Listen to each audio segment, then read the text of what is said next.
First, I'm going to introduce Dr. Chad Elkin, who is joining us from the Tennessee Society of Addiction Medicine as the president-elect there, also medical director for the National Addiction Specialists and Mirror Lake Recovery Center.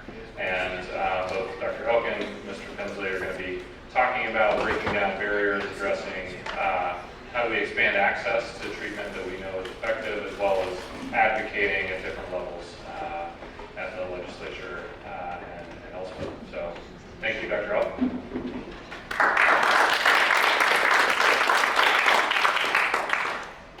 Hey guys, that was an awesome last lecture, so it's really good to go right after you. A Harvard doctor gives a great lecture. Anyways, I'm going to be mixing in some historical slides as well, just because that's one of my interests, and it keeps lectures like this a little bit more interesting too. So the opioid epidemic really is a public health emergency, and we obviously need to advocate for the proper amount of resources to confront and eliminate any barriers for patients to get their life-saving medications. The picture on the left there shows an opioid den in China in the first opioid epidemic. The British East Indies Company transported poppies in the form of raw opium to China, and by military force they imposed an opium policy on China that turned the nation to a nation of addicts. And a lot of the men would hang out in these opium dens. Concerning learning objectives, describe what MOUD is, its potential uses, evidence that supports its use, describe common barriers to expansion of use of MOUD in relation to stigma, legal and regulatory, along with privacy, justice system issues, and educational issues. And also learn how the Americans with Disabilities Act affects access to MOUD. The picture on the right, historical picture, shows Indian factories that would dry and mix milky fluid of the poppy seed and make it into cakes and pack them into opium balls. So, what is MOUD? So, most everybody knows it here, medication for opioid use disorder. And it basically includes all the FDA-approved medications, buprenorphine, methadone, naltrexone, and obviously they can be used for detoxification, they can help with withdrawal, they can be used for maintenance, to help with craving reduction, and per SAMHSA, per ASAM, MOUD is the gold standard of treatment for OUD. In 2019, less than 35% of adults with OUD were in treatment. There's usually a gap of approximately 4 to 7 years between disease onset and treatment. Overdose is the #1 cause of death now for people less than 45 years old. It used to be trauma. The picture on the right demonstrates the standardized mortality ratio of MOUD versus no treatment versus the general population. Obviously, MOUD does significantly decrease mortality for patients with OUD.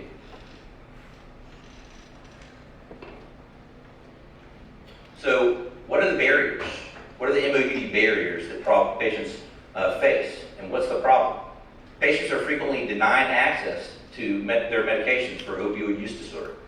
And the barriers include stigma, addressing diversion concerns, provider beliefs, and patient stigma, legal and regulatory barriers, addressing organizational requirements and capacity limitations, privacy barriers like 42 CFR Part 2 and PDMPs, justice system issues, such as worries about the DEA among providers, and inadequate education among both health professionals and judicial system education. The picture on the right shows storage in India of opium balls that will be packed in wooden chests and likely sent to China. So, diversion concerns. Diversion concerns can lead to stigma, and diversion of medications contributes to providers not willing to prescribe. This emanates from stigma and misunderstanding about the medication, the motivations for using diverted medications. Fear of patients diverting, which has been cited by prescribers, acts as a significant barrier to prescribing. Education does help though. Waivered physicians are less concerned, obviously data 2000, now there's no waiver, this is a previous survey. Waivered physicians are less concerned at approximately 10% versus non-waivered physicians at 26% about diversion. Thus, education of providers helps to eliminate the unfounded diversion concerns based on the current data. The Research, Abuse, Diversion, and Addiction-Related Surveillance System, which tracks diversion found the combo formulation of buprenorphine and naloxone was developed as a deterrent to misuse because it blocks the rewarding effects of opioids and triggers withdrawal if injected.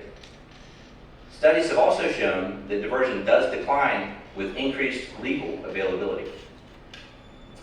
Concerning the primary motivation, and that's really what the heart is at this topic, the primary motivation to use. Some individuals with OUD report misusing buprenorphine to achieve intoxication, but more report using it to relieve symptoms of withdrawal.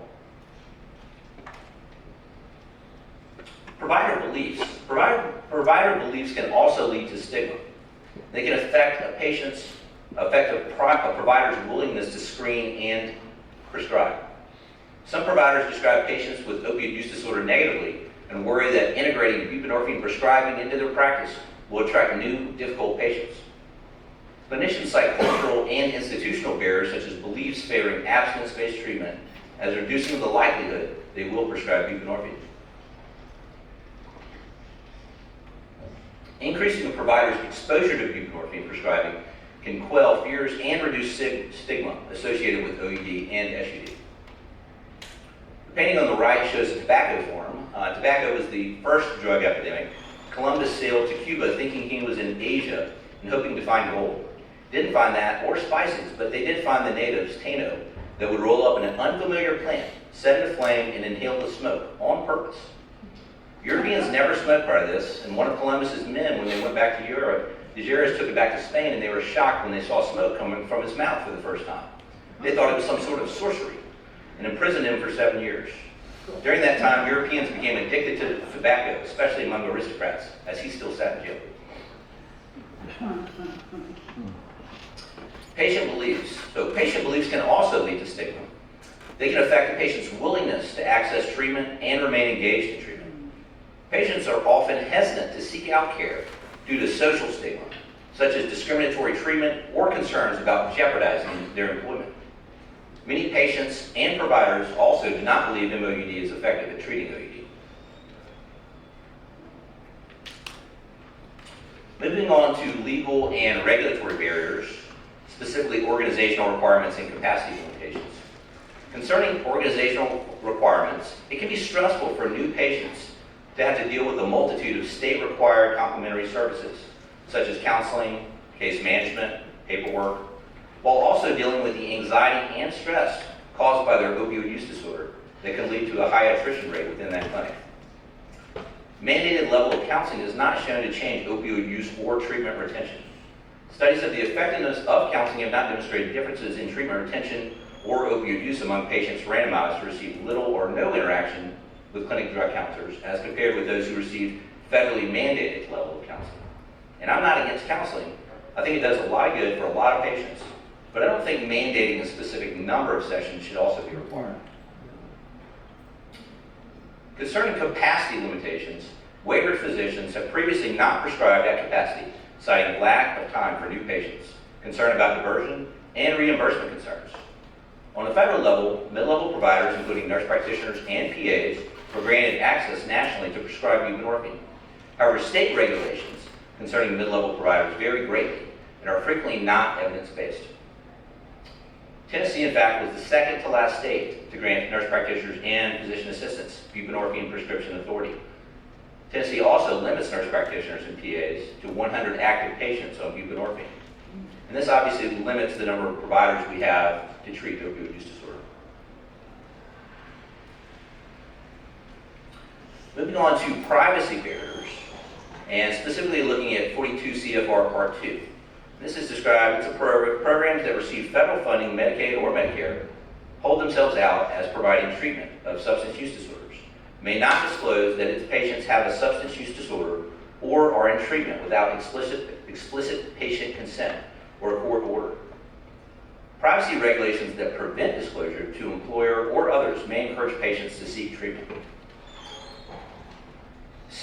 This separates addiction treatment, unless the patient chooses to, from their other medical care, such as their primary care physician.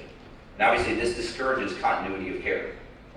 So, on one side, it encourages patients to potentially seek treatment, but the continuity of care issue is still there. Concerning PDMPs, prescription drug monitoring programs. State PDMPs track controlled substances, so the majority of patients who are on buprenorphine have their treatment status disclosed without their consent. There's concern that law enforcement's use of PDMPs may have unintended consequences that could lead to more fatal overdoses. American Society of Addiction Medicine, ASAM, recommends housing PDMPs in public health agencies rather than law enforcement, and also recommends search warrants for law enforcement to utilize PDMPs. Picture on the right is Benjamin Rush. He was the first to name addiction as a disease, considered the father of psychiatry, and also signed the Declaration of Independence. Unfortunately, his son was an alcoholic and likely also had schizophrenia. He was ultimately confined to the Pennsylvania hospital's locked wing for the insane after his father died, and he would pace back and forth muttering to himself and wore a deep gutter into the wood floor that became known as Rush's Walk.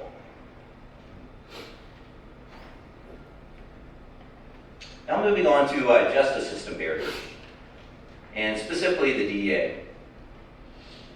Providers have reported that the DEA's approach can be threatening, and some buprenorphine waiver providers, per this old study, feel that they are unfairly scrutinized by the DEA. The DEA has recently put out statements supporting MOUD. However, a fair number of providers still feel unfairly scrutinized. DEA and Attorney General raids auditing, launching criminal investigations of addiction providers has perpetuated the fear of such surveillance that it has been articulated by the providers. The picture on the right shows opium refining. The most prestigious opium were Indian opiums refined in Hong Kong, where the water and master refiners were thought to be the best in the world. It was boiled or cooked and packaged by a small number of Hong Kong firms.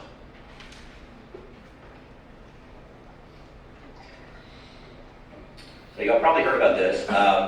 In 2023, CMS, through Medicaid, allowed all U.S. states to opt in for a CMS waiver for the incarcerated population, specifically those with MOUD, prior to re-entry, being released from jail or prison. And this is obviously a positive for the judicial system. The Medicaid waiver allows for 90 days medications for opioid use disorder prior to them being released, along with case management during that time period. After they're released, they're given a month, 30 days of buprenorphine. The DOJ, Department of Justice, estimates approximately 44% of incarcerated had mental illness. NIDA estimates that it may be as high as 65%. Obviously, those patients are at significant risk of overdose the few weeks after they're released. Tennessee has not adopted this yet, but I do think it would be a good opportunity for Tennessee as well to submit this waiver. That way we can help out our prison population potentially decrease overdoses after they're released. The picture on the right is from William Hogarth, who was a famous tanner at the time in 1751. This shows Gin Lane in London. It shows a syphilitic drunkard surrounded by urban decay as her baby tumbles headfirst over a handrail. And this represents the undoing of society from the gin epidemic in London, the first urban drug epidemic. They used rock gut gin, which was cheap and very strong with tons of botanicals to mask its revolting taste. Wounds also came from multiple diseases, including typhus and cholera, from the rotting trash in the streets. One lord complained, "Whoever shall pass among the streets will find wretches stretched upon the pavement, insensible, motionless, only removed by the charity of passengers from the danger of being crushed by carriages or trampled by horses."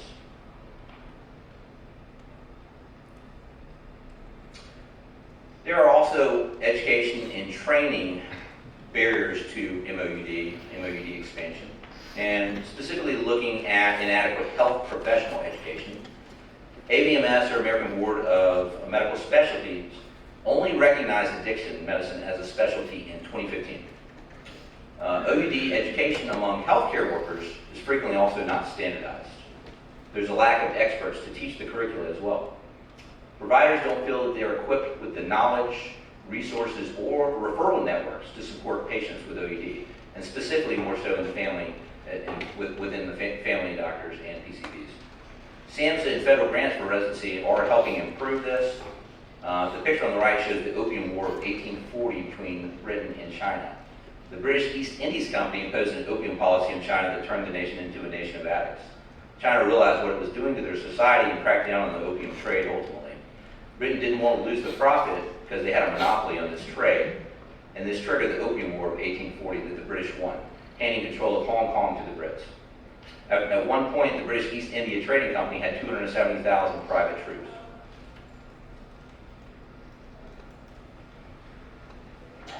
There's also issues with inadequate judicial system education. People in the judicial system make decisions that significantly impact patients with OUD, but there are no requirements for evidence-based education for OUD. Probation officers and prison staff also lack evidence-based education. This may encourage abstinence-only or detoxification-only treatment. The picture on the right is 1885 advertisement for Miss Winslow's soothing syrup that contained morphine. Laudanum, or tincture of opioid, which is dissolved alcohol and opioids, was frequently given to children by their parents to keep them quiet or to help them go to sleep at night.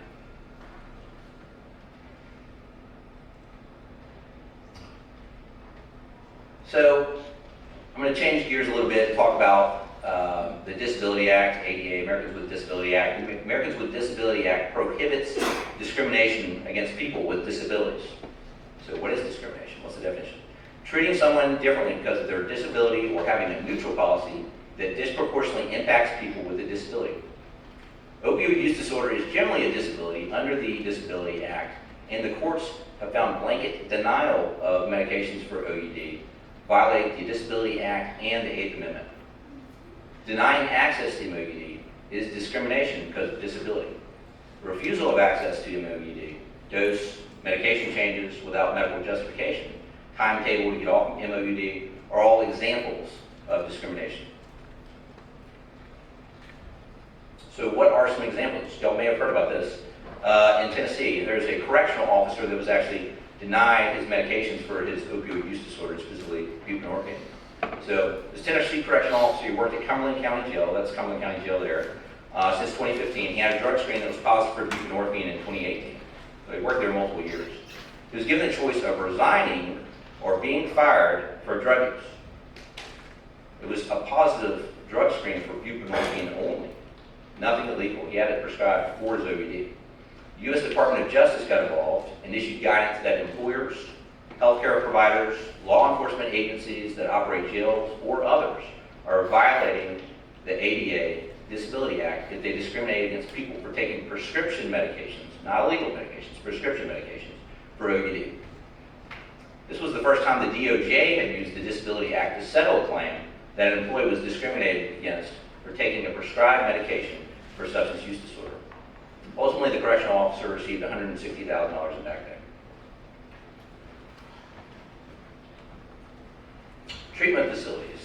Treatment facilities often refuse MOUD patients as well. And this is obviously wrong. These include sober living, recovery houses, nursing homes, skilled nursing facilities. They may have policies not to take patients on MOUD. I've run into this myself. The DOJ has also entered into settlements with nursing homes, multiple nursing homes, for millions and millions of dollars for denying MOUD to their patients. It's wrong for judges and other non-clinicians in the criminal legal system to make treatment decisions about MOUD. Treatment decisions must be made by a medical provider and patient based on the individual's needs. Here's another example of a patient who was discriminated against based on the Disability Act as well. A female was in recovery from OUD for 2 years, relapsed twice. She needed a heart transplant. Her doctors refused to refer her to the transplant physicians for it. They said she was an appropriate transplant candidate, except for the OUD. The Disability Act prohibits hospitals from denying patients medical care because of OUD, even if they use drugs illegally while in treatment. Current illegal use of drugs does not remove the protections of the Disability Act in the context of healthcare. Doctors do need a legitimate medical justification for denying the transplant referral. And in this case, they did not have one. My colleague, Elliot Pinsley, is going to be taking over from me. We've got two people talking. This was kind of a half of a lecture, but we got started a little bit late as well. So in summary, there are multiple barriers to expanding the use of MOUD that can lead to unnecessary deaths among patients with OUD, including stigma at the provider and patient level, affecting prescribing and seeking treatment, inadequate evidence-based education leading to stigma among healthcare, judicial, and patient populations, and legal and regulatory barriers that limit needed providers during this terrible epidemic. The picture on the right is from the 1800s. In the U.S., started using opium as medicine again, and at that time there was no stigma about using opioids. They thought it was a very safe drug. They did not realize how addictive it was.